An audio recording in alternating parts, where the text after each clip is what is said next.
नमस्ते, मेरे साथ डॉक्टर आनंद स्वरूप। डॉक्टर साहब और मेरा एक तो कॉमन नाम है, लेकिन नाम ही कॉमन है, काम में डॉक्टर साहब मुझसे बहुत बड़े। एक तो डॉक्टर साहब डॉक्टर हैं, तो मरीजों का इलाज करते हैं। हम लोग तो इलाज कहाँ करते हैं, हम लोग तो बीमार कर देते हैं। तो मैं डॉक्टर साहब से मेरा हाल का परिचय है, लेकिन मैं अपने घुटने के दिखाने के चक्कर में गया था। जी। डॉक्टर साहब ने घुटना देखा और फिर हम लोगों को लगा कुछ और। अ, मैं डॉक्टर साहब 2-3 बातें बहुत बेबाकी से इसलिए आपसे पूछ रहा हूँ, क्योंकि बहुत कम लोग हैं जिनसे मैं जो मन में कुछ चीजें हैं, क्योंकि ये बहुत सेंसिटिव इश्यूज हैं। आपसे जब हम लोग वन ऑन वन पे बैठे तो ये हुआ कि नहीं, इसको हम लोग सार्वजनिक रूप से भी इसकी बात करें। अ, क्योंकि कुछ ऐसी चीजें होती हैं जो जनरली बात करने, किससे बात करें, उसकी एक मुश्किल होती है।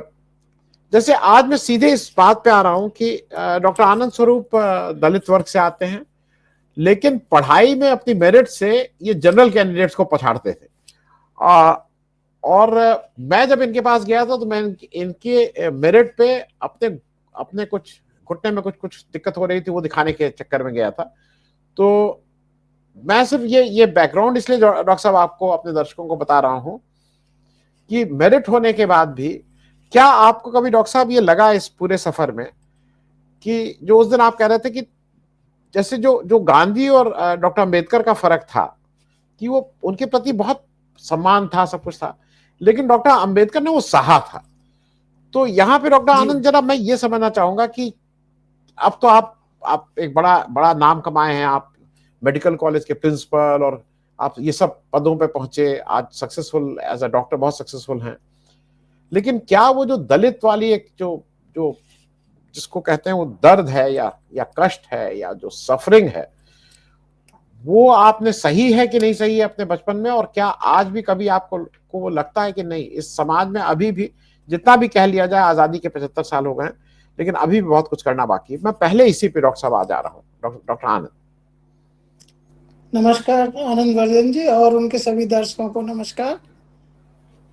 जो आपने ये इशू जो उठाया है वो बहुत ही महत्वपूर्ण इसलिए है कि लोग समझते हैं कि जो सक्षम हो गया उसके साथ भेदभाव नहीं होता, जबकि भेदभाव जो है वो सक्षमता से नहीं, वो एक प्रवृत्ति है। जो क्लास जो कि उसने जो सहा नहीं है, और या उस और उन क्लास के लोगों की भी मैं गलती नहीं मानता, क्योंकि बचपन से उनको दलित के लिए यही उनके जहन में कुछ कोई वो क्या कहते हैं कि इनवॉलेंटली उनके जहन में आ जाता है कि they are not as competent as the other people those who are born privilege. तो ये जो पृष्ठभूमि है ना, ये जो साधारण जो परिवार में व्यक्ति हुआ है वो कभी समझ ही नहीं पाता कि उनकी क्या समस्याएं हैं। जो आपने कहा कि आपने बचपन में सहा कुछ सहा, ऐसा नहीं सहा। तो बचपन में जो हम जो मैंने देखा कि जहाँ एक एक तो हम लोग जो रहते थे तो वहाँ पे सब लेबर क्लास थे, और लेबर में भी हर एक दिन किसी को वो नहीं मिलता था, लेबर नहीं मजदूरी मिलती थी। मजदूरी और मजदूरी। हाँ, मजदूरी नहीं मिलती थी। और उतने जो हम लोगों का जो हेमलेट थी, मोहल्ला जो था, करीब 50-60 घर थे, तो केवल उसमें से 4 या 5 घर ऐसे थे जिनके पास लैंड होल्डिंग थी। बाकी कुछ कॉबलर का काम करते थे, कुछ कूड़ा वगैरह इधर उधर करना, ये सारी। और जो 2 एकड़ से ज्यादा लैंड होल्डिंग जो थी वो केवल हमारा घर था, और 2 घर के पास और थी लैंड, तो वो केवल 2 एकड़ से कम थी। तो उनकी कोई कमाने और उसका कोई साधन नहीं होता, ज्यादातर रिक्शा चला करके या ठेला चला करके, जो सामान ढोने वाला है, या कुछ लोग कॉबलर का काम भी करते थे। तो यही इसी तरीके से उनकी जीवन यापन होता था। और जो शाम को जो मैंने जो बच्चे वो जो देखा, वो जो सबसे ज्यादा मेरा वो था कि जो मंदिर पे जैसे लोग जाते हैं तो बच्चे ज्यादातर वहां चले जाते थे प्रसाद लेने के लिए। तो वो प्रसाद तो बांटते थे, पर जो उनकी दृष्टि जो है बड़ी ही हेय होती थी उनके लिए। जो और बच्चों को देते थे उनको देते थे, क्योंकि उनके साथ मैं भी कभी गया। फादर को ये सब चीजें मालूम पड़ जाए तो वो तो जाने भी कहीं भी निकलने नहीं देते। पर जैसे बच्चे जो चले जाते हैं, तो एक तो सबसे पहले ये वहाँ वो हुआ मेरा इंटरेक्ट जो इससे जो रूबरू। और बाकी जो है, जो जब अपने आसपास में रहते थे, तो एक अलग उनका व्यवहार जो है ना, जो इवन जो ओबीसी हमारे यहाँ माली बोलते हैं, तो वो भी वो खेती करते हैं, हम भी खेती करते थे, खेती थी घर में। पर उनका व्यवहार वैसा नहीं होता था जैसा कि दूसरों के लिए अपने वर्ग के लोगों के लिए होता था। ये शुरू में वो सहन करने मालूम पड़ा। जी जी जी। जी मैं डॉक्टर साहब एक चीज और इसलिए पूछ रहा हूं ये, क्योंकि ये थोड़ा मैं आपसे बेतकल्लुफी है, मैं आपसे पूछ सकता हूं। आपको जी भी ये पता है कि शायद मेरी नीयत आपके किसी उस जख्म को कुरेदना नहीं है, बल्कि जी जी शायद ये है समाज में जैसे आप छात्र रहे, आप जी टीचर रहे, आप प्रिंसिपल जी रहे, आप सर्जन जी हैं। हम सर्जन जी होके आने के बाद आपसे बहुत आराम से आप मेरे सर्जरी करेंगे, मुझे ठीक ठाक कर देंगे। जी लेकिन सारे उस दरिया वो आपको हरदम क्या अपने को प्रूव करने के लिए दूसरे से ज्यादा मेहनत करनी पड़ी, दूसरे से ज्यादा इस्टेब्लिश करने के लिए। भाई मैं कोई रिजर्वेशन का मतलब ये नहीं कि मेरे में कोई योग्यता की कमी है। क्या ये इस जद्दोजहद से आपको गुजरना पड़ा कि आपको लगा कि नहीं, एक बार आ गए, रिजर्वेशन मिल गया तो अब मैं आराम से हूं, जीवन आराम से? नहीं, ऐसा बिल्कुल नहीं है।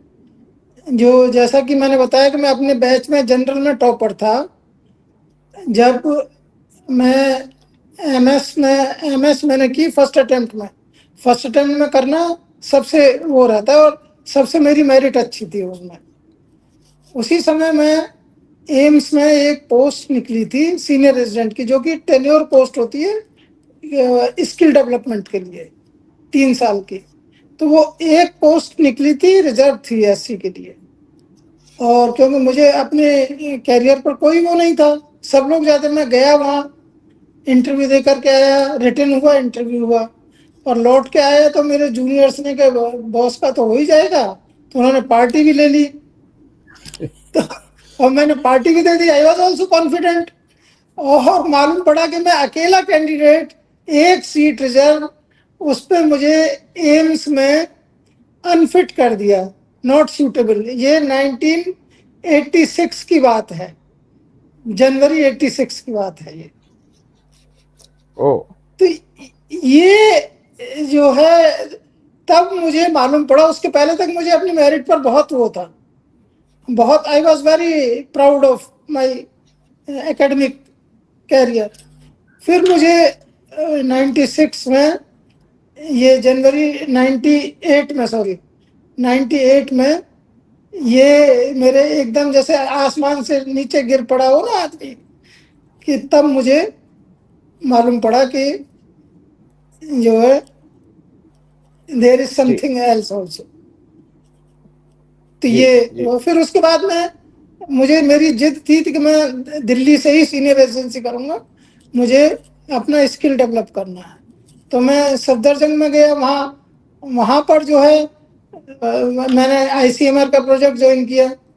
तो उसके बाद जब वहाँ सीनियर रेजिडेंट रखने की बात आई, तो जो वहाँ फेल हो गए थे दिल्ली के एग्जाम में, उन लोगों को एज ए इंटरनल कैंडिडेट रख लिया गया, जबकि मैं रिजर्व सीट से था और रिजर्वेशन की सीट खाली थी, मुझे वहां नहीं रखा गया। जी जी।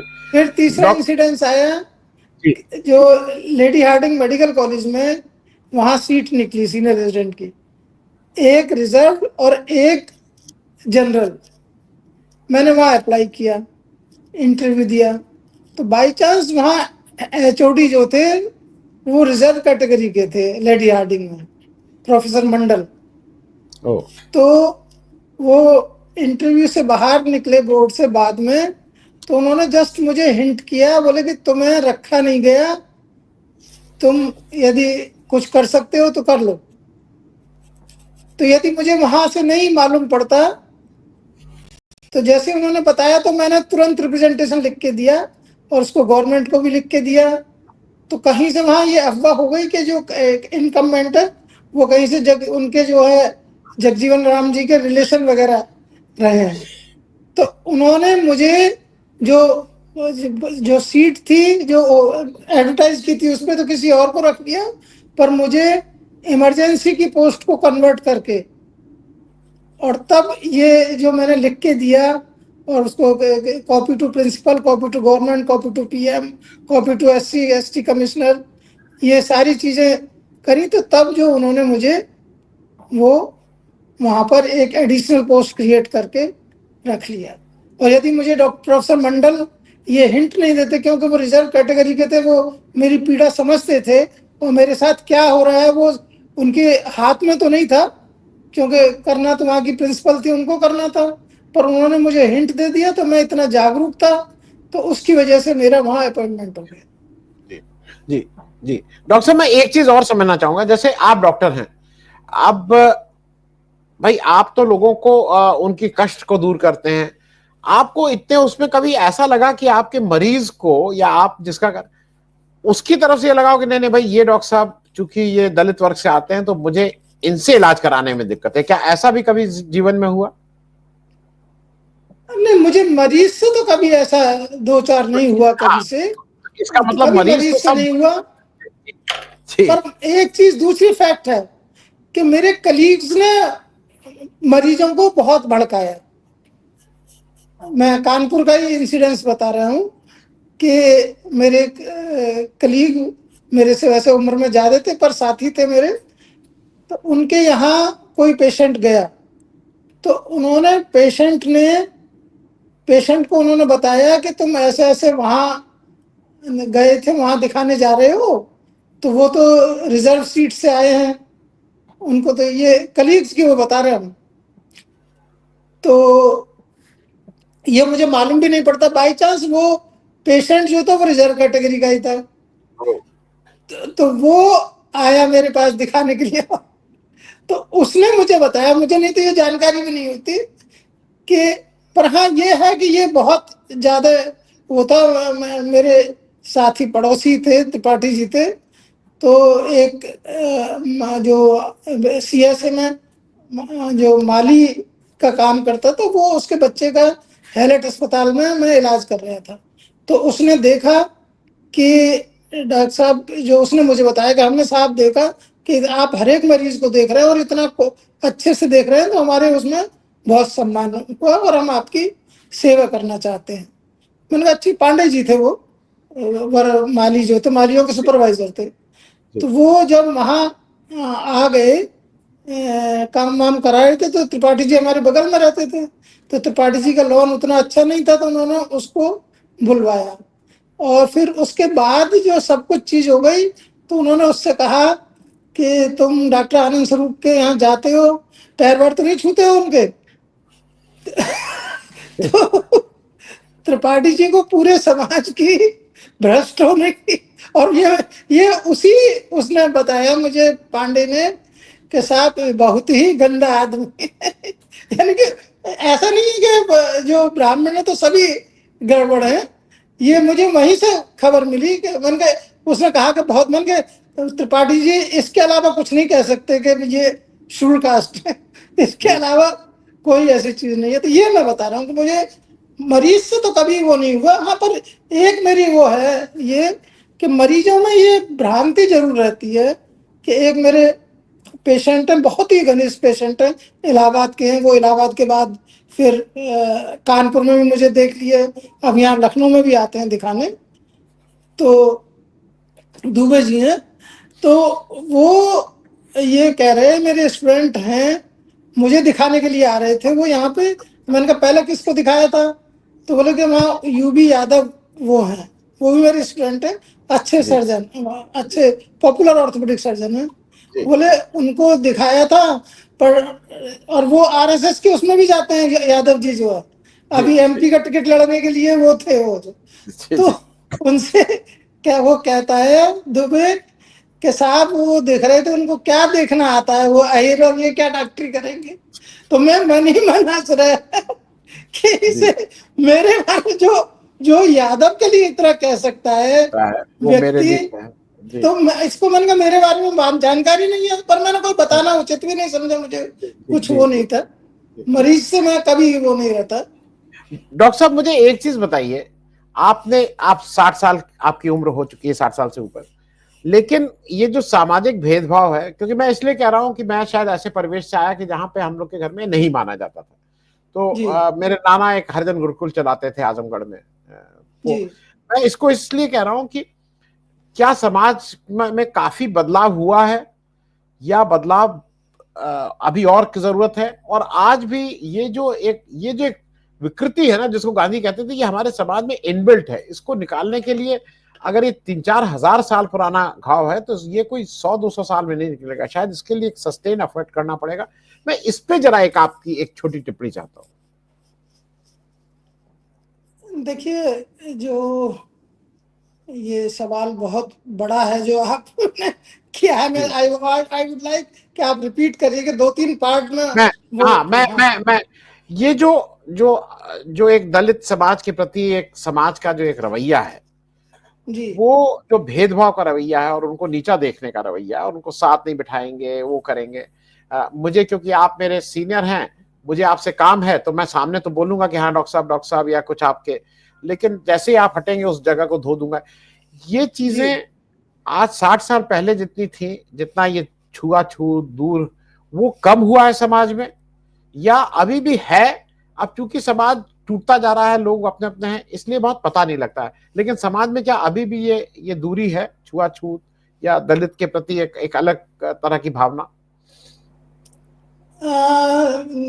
इसको आनंद जी मैं ऐसे बताऊंगा कि जो लगभग 1990 तक, या आप उसको कह सकते हैं कि प्री मंडल जो था, जी जी प्री मंडल एरा में एससी और एसटी के लिए लगभग ये समाज ने, मुझे जो लगता है, जो जो प्रिविलेज समाज जो है, उसने ये मान लिया था कि हाँ इनके साथ जाति है ये, और उसमें इनको हेल्प स्पेशल उसकी ट्रीटमेंट की जरूरत है। ठीक है। बट ये ऐसा नहीं है कि हर एक किसी ने मान लिया था, पर जो अग्रणी क्लास का एक काफी बड़ा तबका था जो कि इसके इसको मानता था कि इनकी साथ जाती हुई और इनको सपोर्ट मिलना चाहिए। जी जी और उसके बाद आया मंडल एरा। जी मंडल में जो उसको मंडल को इम्प्लीमेंट करने में, यू विल बी सरप्राइज्ड कि ओबीसी से ज्यादा दलित वर्ग ने उसके लिए आंदोलन किया। जी कई जगह ओबीसी रादर उनके साथ खड़े हुए थे जो आरक्षण विरोधी जो थे। जी जी ये सत्य है जो मेरा, देखो, और नहीं तो ओबीसी कब जैसे इंस्टीट्यूशन वगैरह में कोई वो होती तो कभी ओबीसी उसको मंडल को डिफेंड नहीं करते थे, टीचर वगैरह भी जो थे वो चुप रहते थे, और एससी में तो थे ही नहीं, मैं अकेला था, तो हम जी वोकल रहते थे। या और भी जी जगह तो मैंने ये देखा कि उसके बाद से जो जो प्रिविलेज क्लास है ना, स्पेशली अपर क्लास, या उसको सवर्ण कहिए, या जो भी आप उसको नाम दे, तो उनका जो है ओवरऑल रिजर्वेशन के कि इससे हमारा अब तो हमारे बच्चों को कुछ मिलेगा ही नहीं, कि सब कुछ हमारा तो चला गया, ये एक धारणा आई। जी तो जी उससे वो सभी के लिए उसमें कटुता जो है रिजर्वेशन के, उसमें ये हो गई। जी। मैं डॉक्टर साहब एक अंतिम प्रश्न पूछ लूं, और उससे ही जी खत्म करूंगा, क्योंकि फिर मैं अलग अलग सीरीज करके मैंने जैसा जी बात जी हुई। मैं डॉक्टर से ये पूछूं, आर्थिक आर्थिक असमानता और सामाजिक असमानता, इसमें कोई रिलेशनशिप है? कि अगर आप आर्थिक रूप से संपन्न हो जाते हैं तो आपका जो सामाजिक असमानता है उसमें भी थोड़ा आसानी हो जाती है, या उस पर कोई बहुत फर्क नहीं पड़ता है? ये आर्थिक जो संपन्नता है उसकी वजह से जो शहर में तो आप लगभग बराबर आते हैं, कहने के लिए ही कहूंगा मैं। और जो वहां पर है गांव में, उससे कोई फर्क नहीं पड़ता। आर्थिक संपन्नता से जो सामाजिक वो है, वहां यही सोचते हैं। पर ये अब इधर, क्योंकि मैं गांव में ज्यादा नहीं रहा हूं, तो इसलिए अभी कुछ चेंज थोड़ा बहुत आ गया होगा, पर लार्जली वो उसी फ्रेम में रखते हैं। दूसरा, ये जो शहरों में समस्या ये है कि वो जो दिखती नहीं है, जो बिहेवियर, जो ना पार्शियलिटी का बिहेवियर। जी आप जी संपन्न हैं, किराए घर का किराया, वो किराए पे मकान लेने जाएंगे, तो तब आपको मालूम पड़ेगा कि आप कि ये छुआछूत है या नहीं। ये आज भी बरकरार है कि ये जब तक, जैसे, या हम दूसरा कहते हैं कि जैसे कि समानता तब आती है अल्टीमेटली जब रोटी बेटी का साथ हो जाता है। जी जी तो जी तो यदि आप बेटी का साथ तो बहुत दूर का है, पर यदि रोटी के लिए वो बैठने की वो सोच लीजिए ना, तो वो चाहे कितने भी आरएसएस वाले बहुत वो कहते हैं कि हम बड़ा समता वो करते हैं, ये करते हैं, कि वो भी जो है वो खाने से, साथ खाने से बचते हैं। तो इसको जी आप कह सकते हैं कि वो तो उनका वो है कि वो जो जस्टिफाई करना चाहें कि वो खाना चाहे ना खाना चाहे, पर मेरे हिसाब से ये क्लियर डिस्क्रिमिनेशन है। यानी कि आप जो है उस व्यक्ति को मन से कहीं हीन या यानी कि उसके साथ समता का व्यवहार करने लायक नहीं समझते। जी। डॉक्टर साहब बहुत बहुत धन्यवाद, लेकिन मैं एक बार आपको एक दो बार और बुलाऊंगा, क्योंकि एक आरक्षण का एक सवाल है जिसपे अलग से केवल बात करेंगे, क्योंकि जी जी आरक्षण की वजह से भी इस समाज के एक वर्ग में इस तरह का आजकल खास करके फैला दिया गया है कि भाई इनकी वजह से हमें नौकरी नहीं मिलती, इस तरह की चीजें लोगों में जी फैलाई जा रही है। मैं जी उस जी पर अलग से बात करूंगा, क्योंकि वो थोड़ा ठीक से आपसे समझेंगे। आपका जी। चर्चा में भाग लेने के लिए बहुत बहुत धन्यवाद डॉक्टर साहब। Thank you so much for joining. बहुत बहुत धन्यवाद। धन्यवाद Anand ji, thank you for